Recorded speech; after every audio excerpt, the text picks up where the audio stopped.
जय हिंद साथियों, आप सभी का एक बार मैं फिर से स्वागत करता हूं आपके अपने परिवार शाक्या जी जीके क्लासेस में। अगर आप लोग कर रहे हैं एनटीपीसी और ग्रुप डी की तैयारी तो ये क्लास बिल्कुल आप लोगों के लिए दोस्तों, है ना। तो देखो भाई, मई में एनटीपीसी की सीबीटी 1 के एग्जाम स्टार्ट होने जा रहे हैं, मतलब कि ग्रेजुएशन लेवल वालों के ना। तो भाई अभी से तैयारी स्टार्ट कर दो दोस्तों, ठीक है। देखो, ग्रुप डी और एनटीपीसी के लिए सेम ही जीके जीएस रहेगा, थोड़ा सा एफर्ट लगाना तो साइंस में, वो भी ग्रुप डी के लिए दोस्तों, ठीक है। तो ये क्लास बिल्कुल आप लोगों के लिए बहुत ही इंपॉर्टेंट रहने वाली है, ठीक है। आज हम फैक्ट के क्वेश्चन डिस्कस करेंगे जो एग्जाम में सीधे पूछे जाते हैं दोस्तों, ठीक है। पहला ही क्वेश्चन आपकी स्क्रीन पर लगा हुआ है, तो कोई इंग्लिश और हिंदी दोनों लैंग्वेज में है कंटेंट, ठीक है। क्वेश्चन कह रहा है कि संविधान सभा द्वारा अंतिम रूप से पारित संविधान में कुल कितने अनुच्छेद और अनुसूचियां हैं। दोस्तों ये इंग्लिश हिंदी वर्जन है और ये इसका इंग्लिश वर्जन है, ठीक है। तो यहां पर कितना आंसर आएगा बताइए। तो यहां पर बिल्कुल सभी का आंसर आएगा 395 अनुच्छेद और 8 अनुसूचियां, यानी कि अगर इंग्लिश में बात करें तो 395 आर्टिकल्स और 8 शेड्यूल्स दोस्तों, 8 अनुसूचियां दोस्तों, ठीक है। तो ये ध्यान रखना, एग्जाम के लिए पूछा जाएगा दोस्तों, ठीक है। बढ़े अगले प्रश्न की तरफ। उससे पहले मैं आपको कुछ थोड़ा सा और भी बता देता हूं दोस्तों, ठीक है। इसका इंग्लिश वर्जन भी होगा कहीं, नहीं है, ठीक है, कोई बात नहीं। इसका देखिए, जो ओरिजिनल कॉन्स्टिट्यूशन है उसके अंदर दोस्तों, अगर हम पार्ट्स की बात करें, किसकी पार्ट्स, PRTS पार्ट्स की बात करें, कितने पार्ट्स है, 22 पार्ट्स है। लेकिन इन प्रेजेंट कितने हैं, 25 पार्ट्स है। कितने, 25 पार्ट्स है, ठीक है। अगर हम यही लैंग्वेज में बात करें, अगर हम लैंग्वेज की बात करें दोस्तों ओरिजिनल कॉन्स्टिट्यूशन में, तो कितनी थी, 14 लैंग्वेज थी दोस्तों, ठीक है। और अब कितनी है प्रेजेंट में, 22 है दोस्तों। अगर मैं 14 से 22 का सफर अगर देखें तो दोस्तों आप सभी को पता होगा दोस्तों, 15वीं भाषा दोस्तों 21वां संशोधन किया था। अरे याद करो दोस्तों, 21वां संशोधन किया गया था दोस्तों 1967 के समथिंग, है ना। सिंधी भाषा को ऐड किया था, है ना। 15 हो गई थी दोस्तों। फिर आप लोग बताइए मुझे कि नमक, नमक से आप ट्रिक बना के लिख सकते हैं ना, नेपाली, बोडो और डोंगरी, है ना, डोंगरी, ये 3 भाषा के संशोधन के तहत जोड़ी गई थी दोस्तों। आप मुझे कमेंट करके बताइएगा दोस्तों, ठीक है। फिर मैं आपको और बता दूंगा दोस्तों, है ना, यहां तक आप ध्यान रखना। फिर 4 भाषाएं और जोड़ी जाती है दोस्तों, है ना, वो भी आप करके बताना कमेंट करके, ठीक है। ठीक है दोस्तों, यहां पर मैंने शायद गलत बता दिया कि नमक यानी नेपाली, मणिपुरी और कोंकणी है दोस्तों। बोडो, डोंगरी, संथाली, मैथिली तो अलग हैं दोस्तों, है ना। 4 भाषाएं वो अलग एक्स्ट्रा जुड़ी जाती है, ठीक है। तो यह आप ध्यान रखना। वहीं अगर मैं आर्टिकल्स की बात करूं स्टूडेंट्स, आर्टिकल्स कितने थे ओरिजिनल कॉन्स्टिट्यूशन में, 395 हैं। लेकिन इन प्रेजेंट की बात करें तो 489 है। शेड्यूल्स कितनी है, अनुसूचियां 8 ओरिजिनल कॉन्स्टिट्यूशन में, एंड इन प्रेजेंट 22 कितने हैं, 22 किसमें, प्रेजेंट में दोस्तों, ठीक है। तो ये थोड़ा सा ध्यान रखना। आप यहां पर देखिए दोस्तों, ये कुछ अलग पार्ट का आ गया क्या, अच्छा हाँ ठीक है। देखिए दोस्तों, हिमालय के दोस्तों 4 स्पोर्ट्स बताए गए दोस्तों, जो जैव विविधता के 4 स्पोर्ट्स। ये देखो, पहला है हिमालय, ये पूर्वी क्षेत्र और पश्चिमी हिमालय को शामिल करता है। पश्चिमी घाट क्या करता है, ये पश्चिमी प्रायद्वीपीय भारत के पश्चिमी किनारे पर स्थित है। देखो आप इसका इंग्लिश वर्जन भी देख सकते हैं, पढ़ लो, इंग्लिश वर्जन से रिवीजन कर लीजिए। ये दोस्तों जैव विविधता के 4 स्पोर्ट्स है, ठीक है, जो एग्जाम में पूछे जाते हैं। इंडो वर्मा, ये क्षेत्र भारत के पूर्वोत्तर भाग और म्यांमार के कुछ हिस्सों में शामिल होता है। साथियों इसकी जो पीडीएफ है ना, इसकी जो पीडीएफ है वो हम हमारे टेलीग्राम ग्रुप पर प्रोवाइड करा देंगे, जिसका लिंक इस वीडियो के डिस्क्रिप्शन बॉक्स में दिया हुआ है, ठीक है। आप लोग टेलीग्राम पर ग्रुप पर जाकर दोस्तों यहां से पीडीएफ भी डाउनलोड करके तुरंत रिवीजन कर सकते हैं दोस्तों, ठीक है। चलिए दोस्तों, अब मैं कुछ इंपॉर्टेंट फैक्ट के साथ और क्वेश्चन रखता हूं। जैसे क्वेश्चन एग्जाम में, हर एग्जाम में पूछ लिए जाते हैं दोस्तों कि भारतीय वन अधिनियम कब आया था। तो यह आया था गुरुजी 1927 में। आप देख सकते हैं इंग्लिश वर्जन भी है यहाँ पर। एक मिनट, इसको मैं सही कर दूं, फिर मैं आपको इंग्लिश वर्जन भी इसका शो कर दूंगा। देखो दोस्तों, ये इंग्लिश वर्जन है, आप इजीली पढ़ सकते हैं यहाँ पे वीडियो को पॉज करके, ठीक है। अब ये ना कहें कि गुरुजी ये क्लास ग्रुप डी वाले देख सकते हैं क्या। देखो जीके जेस तो बिल्कुल सेम ही रहेगा। मैंने कहा ना, जो एफर्ट लगाना है ग्रुप डी में वो साइंस में दोस्तों, क्योंकि साइंस का लेवल ज्यादा है दोस्तों, है ना, ग्रुप डी में, ठीक है दोस्तों। बताइए और आगे और देखिए वन संरक्षण अधिनियम, ये भी पूछा जाता है दोस्तों, 1980 में हुआ था दोस्तों, ठीक है। जैव विविधता एक्ट 2002 में आया था। जल नियंत्रण एक्ट कब आया था, 1974 में। वायु प्रदूषण एक्ट कब आया था, 1981 में। पर्यावरण एक्ट कब आया था, 1961 में दोस्तों, ठीक है। तो आप ये अच्छे से रिवीजन करना, एग्जाम में आएंगे दोस्तों ऐसे क्वेश्चन, कई बार एग्जाम में पूछे गए दोस्तों, ठीक है। तो मैंने क्या किया, एक कंबाइंड सेपरेट वीडियो रखी है आप लोगों के लिए, वो फैक्ट रखे आज की क्लास में जो एग्जाम में पूछे जाएंगे दोस्तों, ठीक है। तो शुरू से अंत तक आप लोगों को बने रहना है, मेरे साथ अंत तक डटे रहना है दोस्तों। अगर सिलेक्शन लेना है, मेहनत करनी है, तो ये क्लास आप लोग डेली देखा करो। देखो मैं आप लोगों के लिए, आप ही की डिमांड पर मैंने एनटीपीसी की क्लासेस भी स्टार्ट कर दी थी दोस्तों, है ना। तो आप लोगों को एग्जाम से पहले दोस्तों ये सारी क्लासेस वॉच करनी है, सारा मतलब अच्छे से रिवीजन करना है दोस्तों, ठीक है। बताइए दोस्तों, 38वां राष्ट्रीय खेल 2025, अब हम इसके बारे में थोड़ा जान लेते हैं ना। 38 नेशनल गेम्स 2025, ठीक है। देखो करंट अफेयर का टॉपिक भी ऐड किया है। तो पहले तो देखो, ये इसका इंग्लिश वर्जन भी होगा शायद, ये देखो, हाँ, नहीं, इसका इंग्लिश वर्जन लास्ट में दे रखा है, यहाँ पे इंग्लिश वर्जन भी दिया होगा, ये रहा इसका इंग्लिश वर्जन, ठीक है। ये इंग्लिश वर्जन भी है, आप बस रिवीजन करते रहे वीडियो को पॉज करके। चलिए अब मैं इसको थोड़ा बता देता हूँ। देखो दोस्तों, सबसे पहले ये कौन सा संस्करण था दोस्तों, आपको पहला पॉइंट तो ये ध्यान रखना गुरुजी, ये 38वां संस्करण था। कौन सा? 38वां। समय अगर देखें दोस्तों 28 जनवरी से 14 जनवरी 2025 तक चला। किस स्थान पर? उत्तराखंड में। खेल कितने? 32 खेल और 4 प्रदर्शन कार्यक्रम में शुभ, ठीक है। इसका शुभंकर वेरी इंपॉर्टेंट है। शुभंकर, शुभंकर क्या है दोस्तों? मौली, उत्तराखंड के राज्य पक्षी है। ये मौली क्या है? उत्तराखंड का राज्य पक्षी है दोस्तों, ठीक है। और ये भी इंपॉर्टेंट, इसकी थीम क्या है? संकल्प से शिखर तक, है ना, संकल्प से शिखर तक, ये इसकी थीम है। इस आयोजन में 28 राज्य और 8 केंद्र शासित प्रदेश सेवा खेल नियंत्रण बोर्ड है, ठीक है, ने भाग लिया दोस्तों, ठीक है। अब ये पॉइंट इंपॉर्टेंट हो सकता है आपके एग्जाम में पूछ लिया जाए कि इस आयोजन में 10,000 से अधिक एथलेटिक्स अधिकारी और कोच शामिल हुए दोस्तों। ये क्वेश्चन इंपॉर्टेंट बनेगा। और इंपॉर्टेंट ये भी बनेगा, कौन सा? योग और मलखंब को पहली बार राष्ट्रीय खेलों में शामिल किया गया है। इंपॉर्टेंट बनेगा एग्जाम में, ये क्वेश्चन इंपॉर्टेंट बनेगा, ठीक है, ध्यान रखना। ये देखिए इसकी थीम क्या थी दोस्तों, अभी तो अपन ने शुभंकर देखा था, है ना। थीम क्या है? हरित खेल। ये भी इंपॉर्टेंट बनेगी, एग्जाम में पूछा जाएगा। उत्तराखंड ने 103 पदक जीते हैं जो शीर्ष 7 राज्यों में शामिल हुए हैं, ठीक है। 39वें राष्ट्रीय खेलों की मेजबानी मेघालय को दी गई है इस बार। अब जो 39वें खेल की मेजबानी होगी ना, वो कौन करेगा? मेघालय करेगा, ठीक है। तो ये आप लोग ध्यान रखना, फैक्ट इंपॉर्टेंट, ठीक है। ये इसका इंग्लिश वर्जन है। आप वीडियो को पॉज करके अच्छे से रिवीजन कर सकते हैं दोस्तों। आज मैं ज्यादा वीडियो लॉन्ग नहीं करूंगा, ठीक है, उतना ही रखूंगा ताकि आपको भी बोर फील ना हो, ठीक है दोस्तों। ये इंग्लिश वर्जन है सारा का सारा, ठीक है। अब मैं आपके सामने कुछ राज्यों की सबसे ऊंची चोटियों के बारे में डिस्कस कर लेते हैं, जो हर एग्जाम में कहीं ना कहीं क्वेश्चन देखने को मिल ही जाता है दोस्तों। हाईएस्ट पीक्स इन स्टेट्स, ठीक है। चलिए दोस्तों एक एक हम जानना स्टार्ट करते हैं। इसका इंग्लिश वर्जन है क्या, देख लेते हैं। ये इसका इंग्लिश वर्जन है। आप वीडियो को पॉज करके इसका आंसर कमेंट बॉक्स में करिए। देख सकते हैं रियो पुरगिल ये हिमाचल प्रदेश की है, कंचनजंगा सिक्किम की है, नंदा देवी उत्तराखंड की है, डोडा बेटा तमिलनाडु की है, सरामती नागालैंड की है, सालतोरा जम्मू और कश्मीर की है दोस्तों मैं आपको बता देता हूं, मैंने एक मुगल काल यानी मुगल वंश से एक क्लास ली थी दोस्तों। अगर आप वो क्लास देख लेते हैं तो शायद ही आपके मुगल वंश से एक भी क्वेश्चन गलत हो। ये मैं विश्वास के साथ कह रहा हूं दोस्तों। सारा कवर कराने की पूरी कोशिश करिए दोस्तों, है ना। जो क्वेश्चन अभी तक आपने मुगल साम्राज्य से नहीं पढ़े वो भी क्वेश्चन उसमें देखने को मिलेंगे। असम राज्य के कुछ महत्वपूर्ण नृत्य देख लेते हैं दोस्तों। असम राज्य का एक ना एक नृत्य एग्जाम में देखने को मिल ही जाता है, इसलिए मैंने ऐड कर रखा है दोस्तों असम स्टेट को, ठीक है। तो पहले आप इसका इंग्लिश वर्जन भी देख लें। ये इसका इंग्लिश वर्जन है। वीडियो को पॉज करें और आप अच्छे से रिवीजन कर लें, ठीक है। तो पहला तो यही कि बिहू, ये असम में बहुत बार पूछा जाता है। बिहू कहाँ का प्रसिद्ध है दोस्तों, है ना। कानोई उत्सव बहुत बार पूछा जाता है। झुमुरा, नागा नृत्य, खेल गोपाल, कली गोपाल, अंकिया नाट, देवधानी सबिया और नाट पूजा महारस, ये कुछ इंपॉर्टेंट फोक डांसेस हैं असम के, जो एग्जाम में पूछे जाते हैं। तो आप लोग अच्छे से रिवीजन कर लेना दोस्तों, ठीक है। और देखिए दोस्तों, अब मैं आपके सामने वेरी इंपॉर्टेंट टॉपिक रख रहा हूं, राज्यपाल के अनुच्छेद, articles of governor. Her exam में पूछा जाता है, एग्जाम में पूछा ही जाता है, ठीक है। इसको स्टार्ट करने से पहले मैं आपको बता देता हूं, जैसे केंद्र में संवैधानिक प्रमुख कौन होता है? राष्ट्रपति होता है। उसी तरह राज्य में संवैधानिक प्रमुख कौन होता है? राज्यपाल होता है। मतलब कि जो केंद्र में कॉन्स्टिट्यूशनल हेड कौन होता है? वो होता है प्रेसिडेंट। अगर स्टेट की बात करें, स्टेट में कॉन्स्टिट्यूशनल हेड कौन होता है?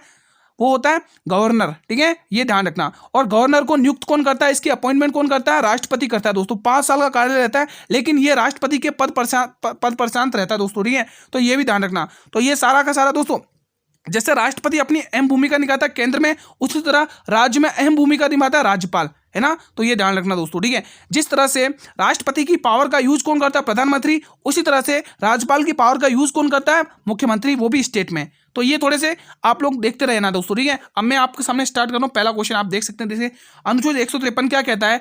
153 ये कहता है कि प्रत्येक राज्य के लिए एक राज्यपाल होगा, ठीक है। यहां पर इसका इंग्लिश वर्जन भी लिखा होगा कहीं, 1 मिनट में दिखा देता हूँ। हाँ, अंत में लिखा हुआ, शायद यही कहीं लिखा होगा। ये देखो, ये इंग्लिश वर्जन है, ठीक है। आप वीडियो को पॉज करके इनको अच्छे से रीड आउट कर लीजिए, ठीक है, ये इंग्लिश वर्जन में। हाँ, अब मैं आपको एक और बता देता हूँ, जैसे यहाँ पर ये एग्जाम में पूछा जाता है 155, राज्यपाल की नियुक्ति राष्ट्रपति द्वारा की जाती है, जैसा कि मैंने आपको बताया दोस्तों, ठीक है। और ये राष्ट्रपति के मतलब की मर्जी पर रहता है दोस्तों, है ना, डिपेंड रहता है। इसका कार्यालय तो वैसे 5 वर्ष का होता है। 156 में राज्यपाल राष्ट्रपति के प्रशांत पद धारण करेगा, जैसा कि अभी मैंने बताया। और राज्यपाल को दोस्तों शपथ कौन दिलाता है? उस स्टेट का हाई कोर्ट होता है ना, उस स्टेट का। मान लो उत्तर प्रदेश है, ठीक है। अब उत्तर प्रदेश में जो भी है ना राज्यपाल, जैसे मान लो आनंदीबेन पटेल है, ठीक है। तो इनको जो मतलब कि शपथ होगी ना, वो शपथ कौन दिलाएगा? उस स्टेट का जो उच्च न्यायालय होगा, हाई कोर्ट होगा, उसके जज दिलाएंगे। जस्टिस है ना, जज होते हैं ना उसमें, वो जज दिलाएंगे। उसी तरह केंद्र में क्या होता है दोस्तों? केंद्र में भी वही होता है ना। ये सारा आप लोग ध्यान रखना एग्जाम के लिए। इसकी योग्यता क्वालिफिकेशन 157 में 158 में राज्यपाल द्वारा शपथ या प्रतिज्ञान, जैसा कि मैंने बताया शपथ कौन दिलाएगा, उच्च न्यायालय, है ना, जो भी हाईकोर्ट होगा ना उसका न्याय, उसका जस्टिस, ठीक है। अब एक और फैक्ट देखिए 160 में क्या है, राज्यपाल के पद रिक्त होने पर कार्य संचालन, है ना, अगर राज्यपाल का पद खाली होता है तो उसके लिए आर्टिकल 160 बताया गया है। 161 में क्षमादान की शक्तियां, देखो दोस्तों 161 में क्षमादान की शक्तियां तो हैं, लेकिन ये राज्यपाल मृत्युदंड को क्षमा नहीं कर सकता है, ये सिर्फ पावर प्रेसिडेंट के पास है दोस्तों, जो कि आर्टिकल किसमें है दोस्तों, 72 में। राष्ट्रपति की क्षमादान शक्तियां किसमें, आर्टिकल 72 में, जबकि राज्यपाल की 161 में है। आर्टिकल 162, राज्य की कार्यपालिका की शक्ति राज्यपाल में होगी उसी तरह से, लेकिन हो गई राज्यपाल में, लेकिन इस शक्तियों का उपयोग कौन करेंगे, मुख्यमंत्री। जैसा कि कार्यपालिका की शक्तियां प्रेसिडेंट के पास भी होती, लेकिन उसका उपयोग कौन करते हैं, प्रधानमंत्री, ठीक है। तो ये अंतर लेके चलना, तो आपकी जिंदगी में कभी भी आपका ये राज्यपाल, अगर देखो अगर आपने प्रेसिडेंट अच्छे से पढ़ रखा है तो राज्यपाल में गलती होने के चांसेस ही पैदा नहीं होते दोस्तों, ये मैं विश्वास के साथ कह रहा हूं, गारंटी के साथ कह रहा हूं, ठीक है। अगर आप प्रेसिडेंट को अच्छे से पढ़ लेते तो राज्यपाल में कभी भी क्वेश्चन गलत नहीं होगा दोस्तों, ठीक है। जिस तरह दोस्तों केंद्र में संसद होती है, उसी तरह दोस्तों राज्य में भी विधानमंडल होता है, जिसमें विधान परिषद और विधानसभा होती है, ठीक है, ये ध्यान रखना। अनुच्छेद 163 क्या कहता है, राज्यपाल को कार्य और सलाह के लिए मंत्रिपरिषद का गठन होगा दोस्तों, राज्यपाल को कार्य और सलाह के लिए मंत्रिपरिषद का गठन होगा, उधर महाधिवक्ता का गठन होता है, ठीक है। 167, राज्यपाल को सूचना देने आदि संबंध में मुख्यमंत्री के कर्तव्य, है ना, तो राज्यपाल को देखो जो मुख्यमंत्री होता है ना, जैसे मंत्रिपरिषद का गठन करना है तो राज्यपाल मुख्यमंत्री की सलाह पर मंत्रिपरिषद का गठन करेगा दोस्तों, है ना। तो ये फैक्ट ध्यान रखना है, एग्जाम में पूछा जाता है, ठीक है। जिसका प्रधान तो मुख्यमंत्री होगा, लेकिन अगर उसका ट्रांसफर करना वो सब राज्यपाल के हाथ में होगा, ठीक है। ये बताइए अनुच्छेद 213, अध्यादेश जारी करता है कौन, राज्यपाल दोस्तों, 213 के तहत। वहीं राष्ट्रपति 123 के तहत अध्यादेश जारी करता है दोस्तों, ठीक है। 217, उच्च न्यायालय के न्यायाधीशों की नियुक्ति के लिए राज्यपाल से परामर्श किया जाता है दोस्तों, ठीक है। तो ये सब ध्यान रखना, अगर उच्च न्यायालय में किसी भी जज की नियुक्ति करना है तो वो राज्यपाल से परामर्श की जाएगी, सलाह मशवरा किया जाएगा। आर्टिकल 219, उच्च न्यायालय के न्यायाधीशों द्वारा शपथ या प्रतिविज्ञान, ठीक है। चलिए ये इसका इंग्लिश वर्जन है, आप वीडियो को पॉज करके अच्छे से रिवीजन कर लीजिए दोस्तों, ठीक है। हाँ, अब मैं आपके लिए कुछ भरतनाट्यम के प्रसिद्ध कलाकार है ना, जिसका इसका इंग्लिश वर्जन देख लीजिए, फेमस आर्टिस्ट ऑफ भरतनाट्यम। तो फर्स्ट और मोस्ट इंपोर्टेंट नाम आप पहले याद रखेंगे, ये वाला कौन सा, अलारमेली वल्ली, कई बार एसएससी में भी पूछा गया है और रेलवे में भी पूछा गया, कई बार पूछा गया। मृणालिनी साराभाई, पद्म सुब्रमण्यम, यामिनी कृष्णमूर्ति, अनीता रत्नम, मल्लिका साराभाई, मीनाक्षी पिल्लई सुंदरम, है ना, Sonal Mansingh, Vyjayanthimala, Swapna Chaudhary is a very important, Rukmini Devi is a very important, T Balasaraswati, ठीक है। तो ये कुछ महत्वपूर्ण मैंने नाम छांट कर रखे जो आपको एग्जाम में पूछे ही जाते हैं, कोई भी एग्जाम दो दोस्तों, कंपटीशन जहां पर जीके जीएस होगा, स्टैटिक जीके होगा, वहां इसमें से क्वेश्चन देखने को जरूर मिलेगा। अब मैंने कुछ मकबरे रखे हैं दोस्तों, है ना, जो भी पहले दिल्ली सल्तनत के जो भी शासक हुआ करते थे, चाहे दिल्ली मतलब कि मुगल के ले लो, है ना, मुगल वंश से या किसी भी वंश से शासक ले लो, उनके जो मकबरे हुआ करते थे टॉम्ब, वो कहाँ पर थे, ये क्वेश्चन बहुत ही फेमस रहता है, हर एक एग्जाम में स्टैटिक जीके के रूप में पूछा ही जाता है। जैसे दिल्ली में अगर हम बात करें तो यहां पर हुमायूं का मकबरा देखने को मिलेगा, किसका, हुमायूं का मकबरा देखने को मिलेगा, एग्जाम में पूछा जाता है दोस्तों, ठीक है। वहीं मैं लाहौर शाहदरा की बात करूं तो यहां पे जहांगीर का मकबरा देखने को मिलेगा, किसका, जहांगीर का। औरंगजेब जिसको आलमगीर कहा जाता है और जिंदा पीर कहा जाता है, 1707 में इसकी डेथ होती है, एग्जाम में पूछा जाता है, जिसका मकबरा बीबी का मकबरा, कहां पर, बीबी का मकबरा। सिकंदरा आगरा में अकबर की दोस्तों, अकबर की बड़ी कहानी दोस्तों, नवरत्न अच्छे से पढ़ लेना, इसके निर्माण कार्य अच्छे से पढ़ लेना, इसका संरक्षण कौन होता है ये भी पढ़ा चुका हूं, सब मैं पढ़ा चुका हूं ऑलरेडी।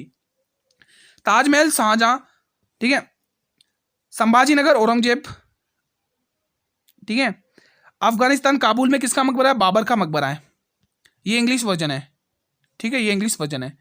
चलिए अब मैं कुछ बाबर के प्रमुख महत्वपूर्ण युद्ध, हर एक एग्जाम में पूछे जाते हैं, हर एक एग्जाम में इंपॉर्टेंट बैटल्स ऑफ बाबर। मैंने कहा था ना दोस्तों, आज की क्लास में आपको वो फैक्ट के साथ कंटेंट रखा है, मैंने डिजाइन किया, सारा कंबाइंड कंटेंट रखा है, जो आपको एग्जाम में रिवीजन में बहुत हेल्पफुल मिले दोस्तों, बहुत हेल्प मिलेगी इस कंटेंट से, ठीक है।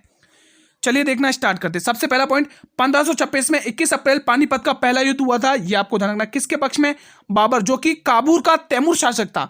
किसके बनाम हुआ था, दिल्ली के सुल्तान इब्राहिम लोदी में दोस्तों, ये वही इब्राहिम लोदी है दोस्तों जो युद्ध भूमि में मारा गया पहला सुल्तान था दोस्तों, ठीक है। और यहीं से दिल्ली सल्तनत का अंत होता है और 1526 से बाबर क्या करता है, यहीं से मुगल वंश की नींव यानी कि स्थापना करता है दोस्तों, ठीक है, ये ध्यान रखना। परिणाम वही कि बाबर की जीत, लोदी की हार। महत्व क्या होता है, भारत में मुगल साम्राज्य की स्थापना हो जाती है भाई साहब, जो कि मैंने आपको बताया, ठीक है, इंग्लिश वर्जन आप देख सकते हैं, ठीक है। खनवा का युद्ध होता है 1527 में, किसके बीच में होता है? बाबर और हमारे राणा सांगा, मेवाड़ की शान राणा सांगा के बीच में होता है दोस्तों, ठीक है। तो ध्यान रखना है, एग्जाम के लिए इंपॉर्टेंट है। ये वही खनवा का युद्ध है जिस युद्ध के बाद बाबर ने गाजी की उपाधि धारण करी थी। बहुत बार पूछा जाता है कि वो कौन सा युद्ध था जिसको जीतने के बाद बाबर ने गाजी की उपाधि धारण करी, तो वो है खनवा का युद्ध दोस्तों, ठीक है। और जल और थल में जो युद्ध लड़ा गया था, वो युद्ध का नाम बता दोगे आप लोग तो मजा आ जाएगा। परिणाम वही कि बाबर जीत जाता है। यहाँ पर भी है ना स्थान आगरा, जो कि मतलब खनवा, जो कि आगरा से 60 किलोमीटर पश्चिम में है ना खनवा। ये इंग्लिश वर्जन है। एक और युद्ध, बाबर ने चंदेरी का युद्ध लड़ा था, समय 29 जनवरी 1528 को, ठीक है। बाबर की मुगल सेना और मालवा के शासक मेदिनी राय की राजपूती सेना है ना, बाबर की जीत जिससे मुगल शासन मजबूत हुआ। इस युद्ध से मुगल शासन और भी मजबूत हो गया चंदेरी के युद्ध से, ठीक है। तो ये चारों युद्ध अच्छे से रट लेना। एक और बचा हुआ है घाघरा का, जैसे मैंने अभी बात किया था ना कि जल और थल में लड़ा गया था, वो युद्ध यही है। घाघरा का एक ऐसा युद्ध जो जल और थल दोनों में लड़ा गया था, ठीक है। 6 मई 1529 को। बाबर के विरोधी कौन थे? महमूद लोधी, ठीक है, और बंगाल के सुल्तान नुसरत शाह, ठीक है, इनके मध्य लड़ा गया था। परिणाम यही रहा था कि बाबर यहाँ पर भी जीत जाता है और मुगल साम्राज्य की स्थापना हो जाती है, स्थापना को और भी बल मिलता है ना। ये युद्ध घाघरा नदी के किनारे उत्तर प्रदेश के गोरखपुर के पास हुआ था दोस्तों, ठीक है। तो ये इंग्लिश वर्जन है। तो मैंने आपके सामने ये कुछ इंपोर्टेंट रखे, ठीक है। अब इसका महत्व क्या रहता है दोस्तों? बाबर द्वारा लड़ा गया अंतिम और युद्ध और मध्यकालीन इतिहास का पहला एक ऐसा युद्ध जो जल और थल दोनों में लड़ा गया। देखो ये लाइन मैंने अभी आपको बताया था, जल और थल दोनों युद्ध में लड़ा गया था, ठीक है। अभी मैंने जस्ट बताया था, मोस्ट इंपोर्टेंट, कई बार पूछी गई लाइन है, ठीक है। अन्य जानकारी देख लो। इस युद्ध में तोपों और बंदूकों का मतलब प्रयोग किया था दोस्तों, इस्तेमाल किया गया था। और खनवा, देखो खनवा के बाद बाबर ने गाजी की उपाधि धारण करी, जो मैंने आपको बताया था।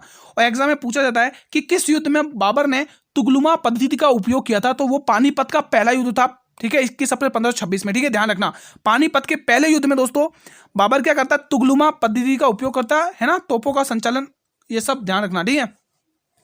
ठीक है साथियों, तो क्लास का रिवीजन कैसा रहा आप लोगों का? देख सकते हैं ये इंग्लिश वर्जन भी है दोस्तों, ठीक है। मैंने सारा ऑलमोस्ट करवा दिया है, जो भी इंपॉर्टेंट फैक्ट बनेंगे, ठीक है। और बाकी मैं आपको ऐसे ही छोटी छोटी वीडियो के माध्यम से आपको ये पढ़ाते रहूंगा दोस्तों, ठीक है। ये दोस्तों आपको ऐसा कहीं नहीं मिलेगा कि मैंने मतलब कंबाइन करके आप लोगों के सामने ये लेक्चर रखा है दोस्तों, ठीक है। तो अब आप एक प्यारा सा कमेंट जरूर करना कि ये सेशन आपको कैसा लगा दोस्तों। आप सभी भी एक प्यारा सा कमेंट जरूर करना, सेशन कैसा रहा आप लोगों का रिवीजन, ठीक है। साथियों मेरी मेहनत पसंद आई हो तो इस सेशन के लिए एक लाइक जरूर करना दोस्तों, ठीक है।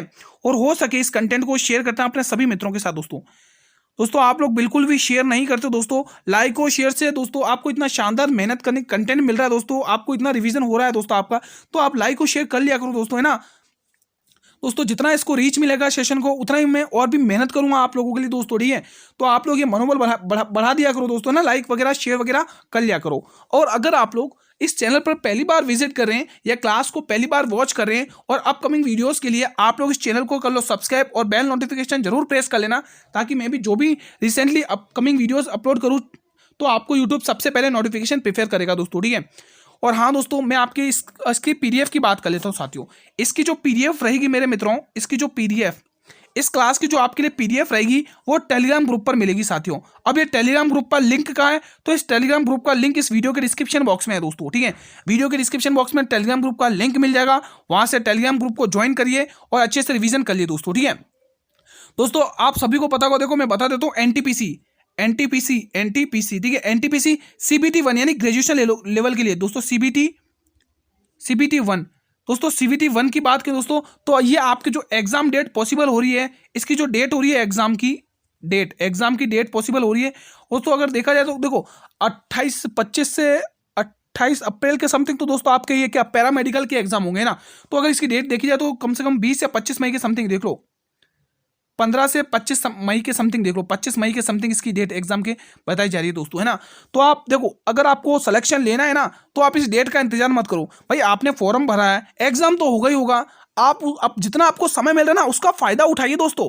एक दोस्तों मतलब अच्छा डेडिकेटेड स्टूडेंट वही सोचेगा कि भाई मुझे समय मिल रहा है, मैं और कितना बेटर कर सकता हूँ, है ना, तो और कितना अच्छा कर सकता हूँ। आपको अगर समय मिल रहा है तो उसका आप फायदा उठाइए, अभी से पढ़ना स्टार्ट करिए। ये नहीं कि भाई हमारी जब एग्जाम निश्चित हो जाएगी, इस तारीख को एग्जाम है, तभी हम एग्जाम से पढ़ना स्टार्ट करेंगे दोस्तों, ऐसे कभी कुछ नहीं होगा, ठीक है।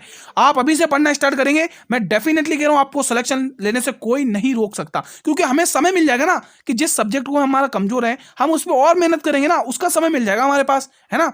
और जो हमारा ईजी है उसको तो हम रिविजन करते रहेंगे। अगर रिविजन अच्छा हो गया तो कहीं दिक्कत है ही नहीं, है ना। तो रिवीजन के लिए समय मिल जाएगा आप लोगों को, इसीलिए कह रहा हूं अभी से पढ़ो, डेली क्लासेस देखो। मैं आपके लिए डेली कंटिन्यू सीरीज स्टार्ट कर दी दोस्तों, एक दिन भी क्लास मतलब बीच में रुक नहीं रही दोस्तों, कंटिन्यू चल रही है आप लोगों को क्लास। में बता देता हूं डेली आपके लिए 8 PM पर डेली क्लास आ रही है, डेली आपको डेली रिवीजन करना है, कहीं नहीं भटकना दोस्तों, ठीक है। जल्दी हम सारी क्लासेस स्टार्ट करेंगे दोस्तों, है ना, रीजनिंग और मैथ की भी, ठीक है। तो कल हम इसी टाइम पर मिलेंगे बहुत ही शानदार एक और क्लास के साथ। तब तक स्टूडेंट जय हिंद, जय भारत, वंदे मातरम। धन्यवाद दोस्तों, और मैंने जो कहा उस पर अमल करना और मेहनत करते रहिएगा दोस्तों, ठीक है। धन्यवाद।